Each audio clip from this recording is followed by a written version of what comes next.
Selamat malam semuanya. Di kesempatan kali ini, aku bakalan jelasin ke kalian mengenai materi praktikum paleontologi yang pertama, yaitu tentang fosilisasi. Nah, sebelum kita mulai praktikumnya, kalian udah tahu belum sih paleontologi itu apa? Nah, menurut bahasanya, paleontologi itu merupakan ilmu yang mempelajari mengenai kehidupan purba atau prehistorik.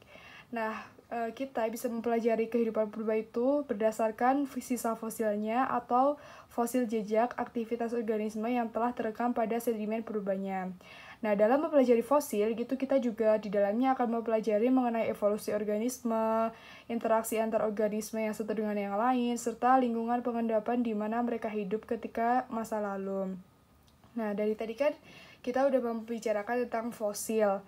Nah, sebenarnya fosil itu apa sih? Nah, fosil itu bisa didefinisikan sebagai sisa, jejak, atau bekas binatang maupun tumbuhan di masa lalu yang telah terawetkan di dalam sedimen.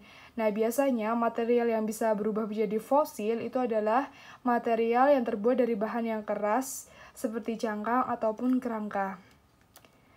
Nah, kemudian kita masuk ke materinya tentang jenis fosilisasi.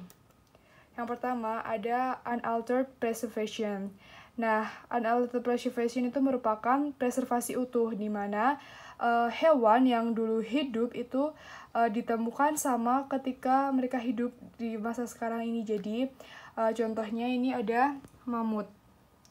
Mamut itu ditemukan masih hidup di dalam es, padahal kan mamutnya udah punah. Nah, tetapi bentuknya itu masih utuh hingga saat ini.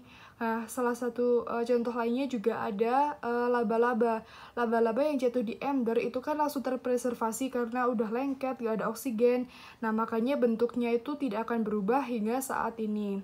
Nah, kemudian jenis fosilisasi selanjutnya itu adalah permineralization. Jadi, permineralisasi ini merupakan penyisipan mineral yang mengisi jaringan asli organisme dan secara perlahan itu akan menggantikan jaringan tersebut. Biasanya itu digantikan dengan silika, kalsit, atau pirit, sehingga baik jaringan keras maupun lunak itu dapat terawetkan. Nah, sebenarnya permineralisasi ini merupakan proses di mana setiap rongga kecil pada cangkang atau tulang itu akan terisi oleh mineral yang baru. Namun, material penyusun awalnya itu tidak akan berubah. Jadi, yang berubah itu hanyalah mineralnya saja tanpa disertai dengan komposisi kimianya. Nah, fosilisasi yang selanjutnya yaitu ada carbonization. Jadi karbonisasi itu apa sih? Karbonisasi itu dapat terjadi ketika bagian lunak dari organisme itu terkubur di sedimen. Kemudian jaringan material tersebut itu akan teruraikan dan menyisakan karbon saja. Nah, selain itu, karbonisasi itu juga dapat terjadi ketika jaringan organisme seperti volatil itu terpanaskan oleh panas geotermal, sehingga akan menyisakan karbon film dengan tidak mengubah bentuk aslinya. Nah, ini salah satu contoh fosil yang jenis karbonisasi di lab kita, di mana ada daun yang jatuh di sedimen, kemudian karena dia terkubur cepat itu dan teruraikan menyisakan karbon. Jenis fosilisasi selanjutnya yaitu rekristalisasi. Apa sih rekristalisasi? Jadi kalau rekristalisasi itu di bagian keras organismenya itu bisa berubah menjadi mineral yang lebih stabil. Nah, contoh umumnya itu karena di lab kita itu banyak organisme yang berasal dari laut, maka banyak mineral yang tidak stabil seperti aragonit itu mengalami rekristalisasi berubah menjadi kalsit. Seperti yang telah kita ketahui bahwa aragonit itu cenderung tidak stabil. Nah, nanti ada kaitannya dengan batas CCD dan batas ACD. Nah, selanjutnya, di rekristalisasi ini dapat merubah kristal yang kecil menjadi kristal yang lebih besar tetapi tidak disertai dengan komposisi kimianya. Contohnya tadi kan ada aragonit ke kalsit. Aragonit kan dia CaCO3, kalsit juga CaCO3. Jadi, tidak berubah komposisi kimianya, hanya kristalnya saja yang berubah. Nah, fosilisasi selanjutnya yaitu ada mold.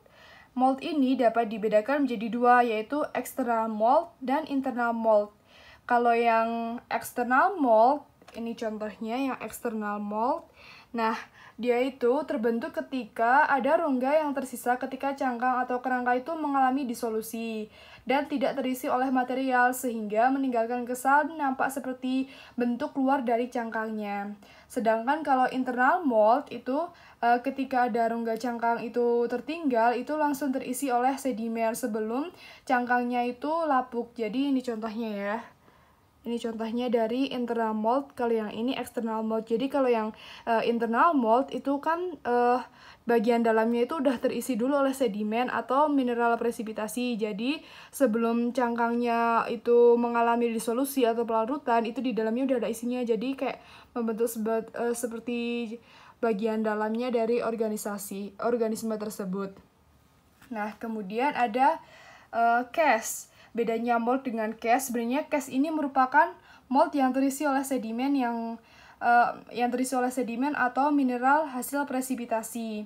Nah, cast ini merupakan cetakan dalam bentuk 3 dimensi dari hasil pengawetan suatu organisme. Jadi, rongga dari cangkang atau skeletal yang mengalami disolusi itu langsung diisi oleh sedimen atau mineral presipitasi menghasilkan pseudomorph. Ini contohnya ada ammonite.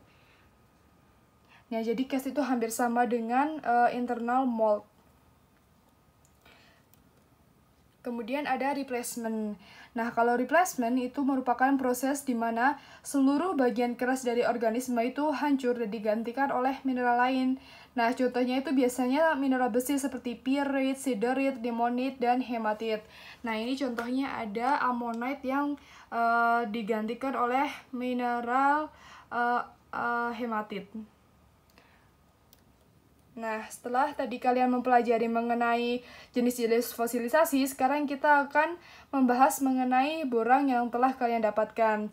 Nah, di borang ini kan ada beberapa bagian yang harus diisi, seperti ada bagian ventral, dorsal, kemudian klasifikasinya, bentuknya. Nah, di materi kali ini kalian cukup menyebutkan di bagian ventral, dorsal, periferal. Untuk klasifikasinya kalian bisa cari di berbagai sumber yang telah kalian dapatkan. Nah, kalian tahu gak sih ventral dorsal itu apa sebenarnya?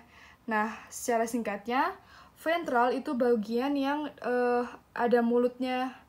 Kalau dorsal itu kebalikan dengan bagian ventral. Jadi ini contohnya ada gastropod. Kalau di sini ada mulutnya, berarti dorsalnya itu kebalikannya, berarti titik yang di ujung. Sedangkan periferal itu bagian sampingnya, bagian samping dari fosil. Nah, sekian dulu penjelasan materi praktikum pada kali ini. Terima kasih perhatiannya. Selamat malam semuanya.